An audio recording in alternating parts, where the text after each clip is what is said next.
नमस्कार, आपल्या सर्वांचं स्वागत आहे आपल्या मानव वन्यजीव संघर्ष व्यवस्थापनच्या दुसऱ्या भागामध्ये। तर आपण काल बघितलेलं होतं की बरेचदा काय होतं आहे की आज आपण पाहिलं एकीकडे पाळीव प्राणी आहेत तर दुसरीकडे आपले वन्य प्राणी आहेत। तर या दोन्ही प्राण्यांचं जर आपल्यासोबत इतकं चांगला समन्वय होता, इतकं चांगला आपण आधी त्यांच्यासोबत राहत होतो, त्यांना जागा होत्या, आपल्याला जागा होत्या आणि आपण या सर्व गोष्टींमध्ये आपण त्यांच्यासाठी खूप जास्त पॉझिटिव्ह म्हणायला हरकत नाही, तर पॉझिटिव्ह होतो। पण नेमकं झालं काय की मग या मानव वन्यजीव संघर्षाला सुरुवात कुठे झाली?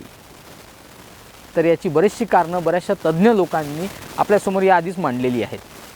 तर त्यामुळे त्या तज्ञांचं मत लक्षात घेता आपण त्या कारणांवर विचार करायला हरकत नाही। पण इतकी कारणं पुरेशी आहेत का? जे हल्ले झालेत, आता रिसेंटली आम्ही ऐकलं की वन्य प्राण्यांचे जे हल्ले झाले ते या प्राण्यांमध्ये बऱ्याच लोकांचे बळी गेलेले आहेत व बऱ्याचशा लोकांना वन्य प्राण्यांनी जखमी केलेलं आहे। आता रिसेंट मी एक गोष्ट ऐकली की एका ठिकाणी वन विभागाचं कार्यालय लोकांनी जाळून टाकलं। काय तर एका छोट्या मुलाला एका बिबट्याने मारलं। तेच होत आहे कुत्र्यांच्या बाबतीत, श्वानांच्या बाबतीत। शहरांमध्ये श्वानांचे हल्ले वाढत आहेत। मागील गेल्या महिन्याभरात 1,65,000 श्वानदंश झाल्याचे आता समोर आलेले आहे। तर यामध्ये आधी कोर्ट, मग आता तर सुप्रीम कोर्टाला हस्तक्षेप करावा लागला। इतका संघर्ष वाढण्याचं कारण काय झालं? बरेचसे तज्ञ सांगतात की त्यांना खायला मिळत नाही, त्यांना पाणी मिळत नाही, त्यांना निवारा मिळत नाही आणि बऱ्याचशा गोष्टी अजून आहेत की ज्या त्यांना मिळत नाही किंवा मानवाला सुद्धा त्यांच्यापासून ज्या गोष्टी पाहिजे होत्या त्यासुद्धा आजपर्यंत मिळाल्या नाही। मग हे संघर्षाचं कारण असू शकतं का? नेमकं याच्यामुळेच संघर्ष घडला का? पण ही कारणं तर आधीही होती, कालही होती, आजही आहेत आणि याच्यानंतरही मला वाटते की प्राण्यांच्या बाबतीतली परिस्थिती आणखी काही वेळ बदलणार नाही आहे।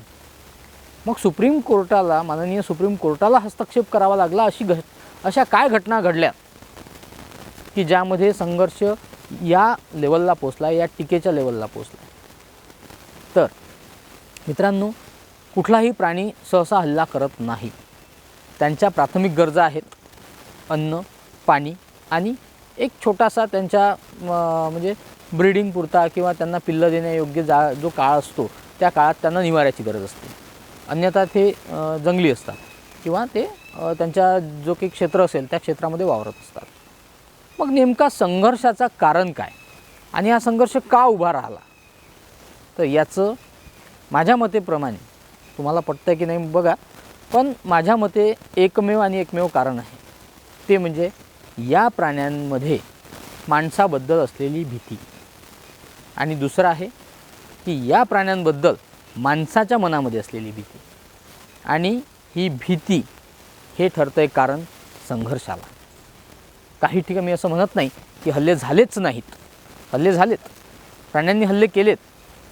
का केले, कधी केले आणि खरंच ते केलेत का, हे सुद्धा थोडंसं अभ्यासपूर्ण पडताळणी करण्याची गरज आहे।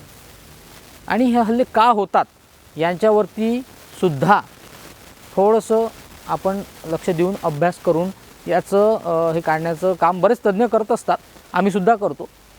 पण ते पुरेसं नाही, कारण आता आपल्याला शोधायचा पर्याय की या संघर्षावर नेमकं करायचं काय। शासनाने नियम ठरवून दिले आहेत, माननीय सुप्रीम कोर्टाने सुद्धा याच्यामध्ये गाईडलाईन दिल्या की सर्व श्वानांना पकडून त्यांना एका श्वानगृहात टाका। पण शक्य आहे? श्वानगृह आहेत आपल्याकडे? नाही।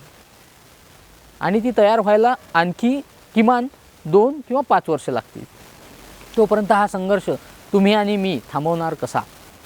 याचं उत्तर मी देईल तुम्हाला, पण पुढच्या भागात। धन्यवाद।